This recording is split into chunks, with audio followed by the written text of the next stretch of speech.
Hola amigos de YouTube, bienvenidos a un nuevo imaginario audible. Hoy vamos a leer un cuento de terror, o que intenta ser de terror, que ganó una mención de honor en un concurso de la provincia de Córdoba que se llama La Hora del Cuento. Acá está el certificado. Dice La Hora del Cuento, certificado, conste por el presente Nicolás Miljovicevich, que sería yo, por su obra Interrupción Cósmica. Obtuvo el galardón de segunda mención de honor, certamen de verano 2020, cuento o relato corto, organizado por La Hora del Cuento, Río Cuarto, Argentina, abril de 2020. Bueno, voy a pasar a leer sin más preámbulo, después voy a hacer algún comentario relacionado con el cuento, pero lo voy a leer. Lo estuve puliendo un poquito porque bueno, en realidad esta versión tiene un final diferente al que yo mandé el concurso, porque después fue como reescrito y pulido, porque yo vengo trabajando bastante estos cuentos y estos relatos porque van a formar parte de mi próximo libro, que va a ser de cuentos. Entonces, bueno, escribir es reescribir y eso lleva a que uno después tenga que pulir y demás. Así que estos cuentos, hasta que se editen, van a seguir estando. La historia ya no va a cambiar en sí, pero los sigo puliendo. Así que bueno, voy a pasar a leer. El cuento se llama Interrupción Cósmica.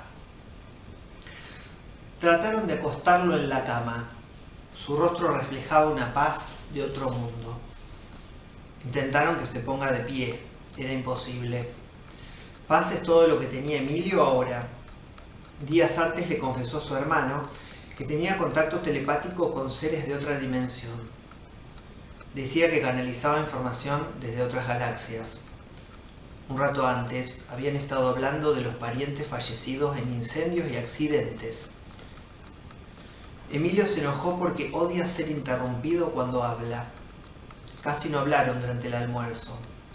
Ese frío día de julio, habían terminado de almorzar cuando su hermano lo notó impertérrito, inmóvil y con la mirada fija en la nada. Su cuerpo se endurecía más y más a cada minuto que pasaba. Sin saber bien qué hacer, su hermano llamó a sus tíos y a la emergencia médica. Él era su única familia. Sus padres habían fallecido cuando eran adolescentes. Mientras tanto, Emilio permanecía en la misma pose que tenía cuando quedó tieso, sentado con los codos sobre la mesa y el mentón apoyado en sus manos entrelazadas, en una actitud pensativa.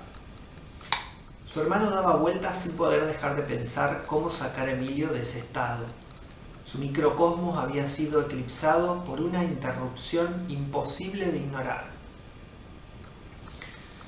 El semblante de su hermano mayor se mantenía sereno y radiante, expresando una calma infinita.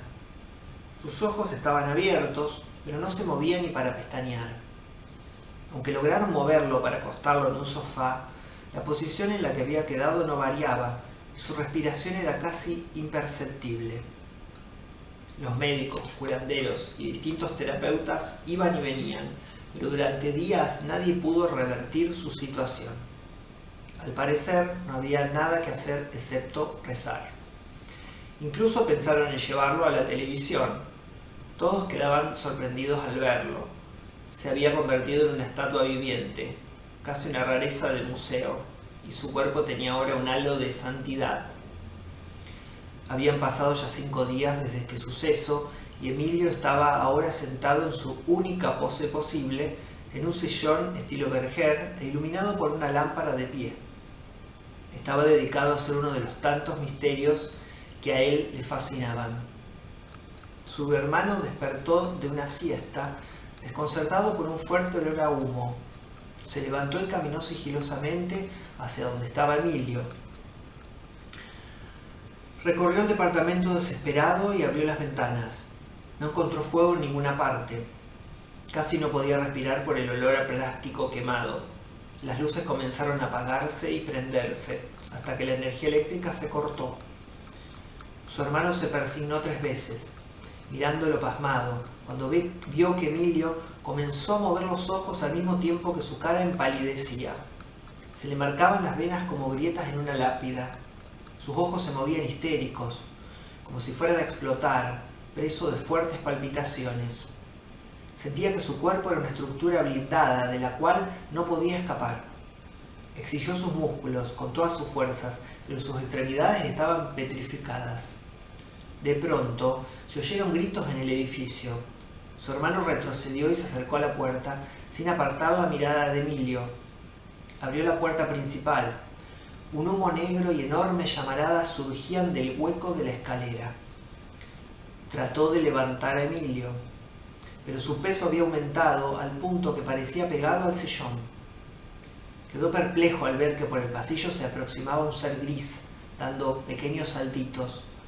Tenía la cabeza grande de un color rojo fosforescente y unos ojos saltones bien brillosos. Paralizado por el miedo, intentó gritar, cuando cayó de rodillas al suelo, tocándose la garganta y tosiendo. El ser grisáceo se aproximaba lentamente a la puerta entre el humo negro y espeso. Emilio no podía girar la cabeza para ver lo que pasaba, pero oyó unos gemidos agónicos mezclados con otros ruidos que parecían los de un animal devorando a su presa. Temió por su hermano y pensó lo peor. Emilio permaneció sentado sin poder moverse, mientras sus ojos revolvían el lugar de punta a punta y la impotencia lo quemaba por dentro. De reojo pudo ver la sombra de alguien que se acercaba. Ya había pasado el umbral de la puerta cuando se le cortó la respiración. Sintió el calor intenso de las llamas ahora más cerca y sin más fuerzas cerró los ojos. Bueno, esto es interrupción cósmica, interrupción cósmica. Esta experiencia del gris, de ese alienígena que aparece al final, que va caminando saltitos y tiene la cabeza rojo fosforescente y todo eso, es una experiencia, es verídico. Me lo contó una amiga que la mamá lo vio en una casa de campo en la que vivían y que lo vio detrás de un árbol. Este ser se empezó a aproximar con una camperita azul y era todo gris, cabezón, así como son los grises, ojos saltones, como yo lo describo ahí. La camperita azul no lo puse porque me parecía un poco cómico, pero bueno, es una experiencia verídica, así que si quieren contarme acá en los comentarios debajo del video si ustedes tuvieron experiencias paranormales, extrasensoriales, raras, extrañas, como le quieran llamar, misteriosas, y quieren contármelas, lo pueden hacer, ya que bueno, la idea es compartir un poco de todos estos temas que a mí me interesan y que yo siempre inserto estas experiencias verídicas, raras, extrañas, en mis relatos,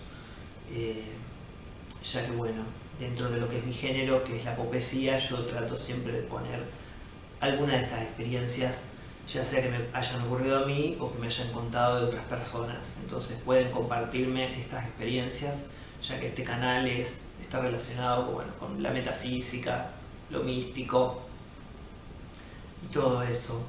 Así que, ¿qué más les quería decir?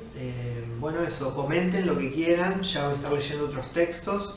Este texto va a formar parte de mi próximo libro, que serían los relatos del fin de los tiempos. Son todos relatos que yo escribí durante el proceso creativo de mi primer novela, que se llamó Diario del fin de los tiempos. Entonces a estos relatos los llamé Relatos del fin de los tiempos. Aunque bueno, en mi próximo libro va a tener otro título. Yo los llamo así a estos relatos, pero el libro va a tener otro título. Así que, bueno, comenten lo que quieran y nos estamos viendo en un próximo video. Almas del desasosiego, uníos, apopecia o muerte. Hasta la próxima.